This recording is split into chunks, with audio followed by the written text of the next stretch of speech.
India versus Maldives controversy. प्रधानमंत्री मोदी के लक्षद्वीप के दौरे के बाद मालदीव सरकार के 3 मंत्रियों ने भारत और पीएम मोदी को लेकर अभद्र बयान दिए, जिससे विवाद खड़ा हो गया। विवाद से यहां की पर्यटन आधारित अर्थव्यवस्था को खतरा उत्पन्न हो गया है। मालदीव के साथ सोशल मीडिया टिप्पणियों से शुरू हुआ विवाद अब राजनयिक रूप ले चुका है। दरअसल पिछले दिनों प्रधानमंत्री नरेंद्र मोदी लक्षद्वीप के दौरे पर थे और यहीं की कुछ आकर्षक तस्वीरें उन्होंने सोशल मीडिया पर साझा की। इसके बाद सोशल मीडिया पर मालदीव और लक्षद्वीप की तुलना शुरू हो गई। इसी बीच मालदीव के कुछ नेताओं ने भारत और पीएम मोदी को लेकर अभद्र टिप्पणियां कर दी। विवाद यहीं नहीं रुका। फजीहत होते देखे मालदीव सरकार ने 3 मंत्रियों को निलंबित कर दिया। उधर सोमवार को भारत सरकार ने मालदीव के उच्चायुक्त को तलब किया। विवाद के बीच कई भारतीयों ने अपना मालदीव घूमने जाने की योजना रद्द कर दी। यहां के विपक्षी नेताओं के आए बयान बताते हैं कि मंत्रियों के गैरजिम्मेदाराना बयानों ने देश की अर्थव्यवस्था की रीढ़ माने जाने वाले पर्यटन बाजार को दांव पर लगा दिया। भारत और मालदीव आपस में मानवीय, भाषाई, सांस्कृतिक, धार्मिक और वाणिज्यिक संबंध साझा करते हैं। पिछले कई वर्षों में संबंध घनिष्ठ, सौहार्दपूर्ण और बहुआयामी रहे हैं। 1965 में मालदीव की आजादी के बाद उसे मान्यता देने और देश के साथ राजनयिक संबंध स्थापित करने वाले पहले देशों में भारत था। 1965 से ही सैन्य, रणनीतिक, पर्यटन, आर्थिक, औद्योगिक, चिकित्सकीय और सांस्कृतिक जरूरतों के लिए मालदीव भारत पर आश्रित रहा है। जब जब मुसीबत आई भारत पहले बना मददगार।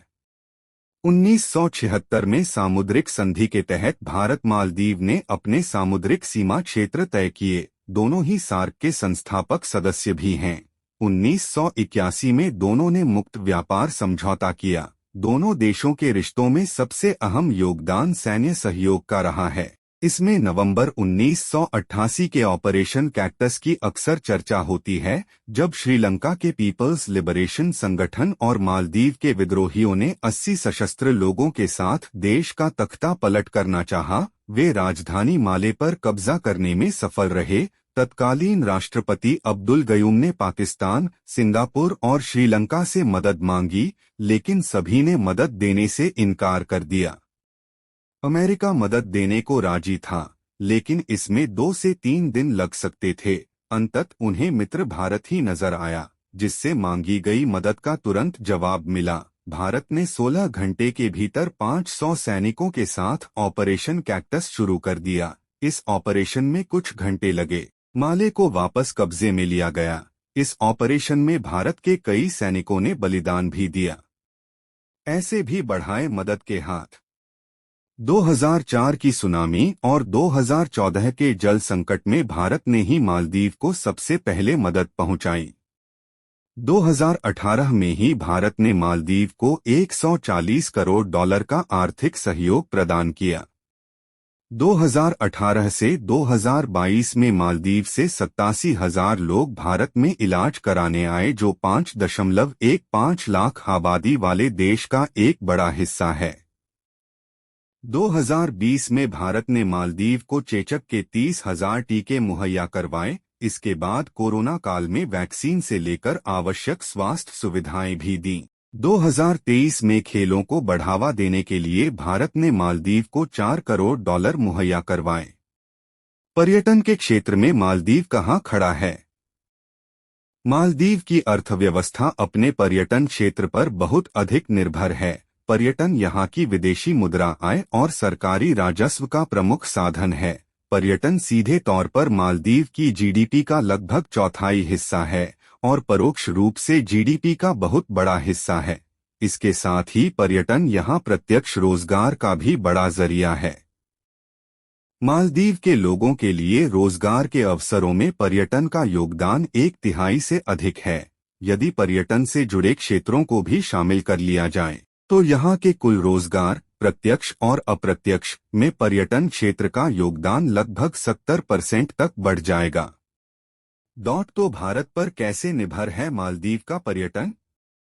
पिछले कुछ वर्षों में मालदीव जाने वाले पर्यटकों में भारतीयों की संख्या में काफी बढ़ोतरी हुई है। 2018 में देश के पर्यटन बाजार में भारत की हिस्सेदारी लगभग 6.1% थी। इस साल भारत से 90,474 लोग मालदीव घूमने पहुंचे, जो पर्यटकों के आगमन का पांचवां सबसे बड़ा स्रोत था। 2019 में 2018 की तुलना में लगभग दोगुनी संख्या में भारत पर्यटक द्वीप देश पहुंचे, जो अन्य देशों के मुकाबले दूसरा सबसे ज्यादा आंकड़ा था।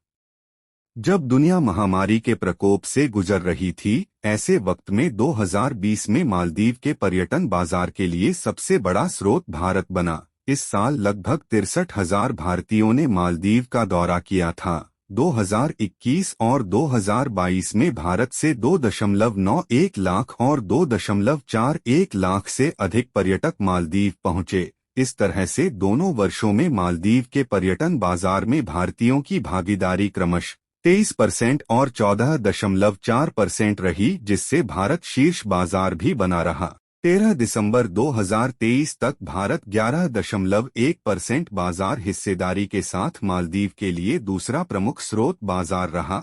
13 दिसंबर तक 1,93,693 भारतीय सैलानियों ने मालदीव की यात्रा की। दोनों देशों के बीच दशकों से चले आ रहे मधुर रिश्तों में कड़वाहट 2023 के मालदीव आम चुनाव के बाद आई है। दरअसल मालदीव में 9 और 30 सितंबर 2023 को राष्ट्रपति पद के लिए चुनाव हुए थे। इस चुनाव में पीपुल्स नेशनल कांग्रेस के उम्मीदवार और माले के मेयर मोहम्मद मोइजू ने भारत समर्थक और निवर्तमान राष्ट्रपति इब्राहिम मोहम्मद सोलेह को हराया और मालदीव के निर्वाचित राष्ट्रपति बने। इससे पहले चुनाव प्रचार के दौरान मोइजू की पार्टी ने इंडिया आउट नाम से अभियान चलाया था, जिसमें वहां मौजूद करीब 70 भारतीय सैनिकों को भी वापस भेजने का चुनावी वादा शामिल था। सोलेह की हार के साथ ही यह आशंका जताई गई थी कि भारत और मालदीव के रिश्ते खराब हो सकते हैं, क्योंकि मोइजू चीन समर्थक माने जाते हैं। चुनाव से पहले चीनी कम्युनिस्ट पार्टी के अधिकारियों के साथ एक बैठक में उन्होंने कहा भी था कि अगर वह राष्ट्रपति बनते हैं तो चीन और मालदीव के रिश्तों का नया अध्याय शुरू होगा। मोइजू के राष्ट्रपति बनने के बाद आशंकाएं हकीकत होने लगीं।